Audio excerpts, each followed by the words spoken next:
İşğaldan azad olunan ərazilərə böyük qayıdış davam edir. Bugün Xocavənd rayonunun Sos kəndinə 24 ailə, 99 nəfər, Cəbrayıl rayonunun Horovlu kəndinə isə 19 ailə, 70 nəfər yola salınıb. Onlar Respublikanın müxtəlif yerlərində, əsasən yataqxanalarda, sanatoriya və inzibati binalarda müvəqqəti məskunlaşmış ailələrdir. Biz 30 il bundan qabaq çıxmışıq. Pis günümüz də olub, yaxşı günümüz də olub. Sonra dövlət bizə ev verdi, 2 otaqlı yaşayırdıq daha doğrusu. İndi də köç gedirik Horovlu kəndinə, Cəbrayıl rayonunun Horovlu kəndinə. Orada abadlaşdırmağa gedirik. Gedək orada yaşayaq.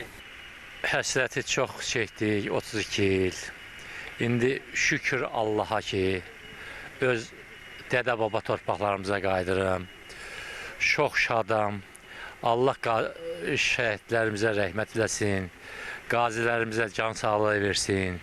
Prezidentimizə də can sağlığı versin ki, bugünü bizə nəsib elədi. Çox sevinirəm, oğlum, çox sevinirəm.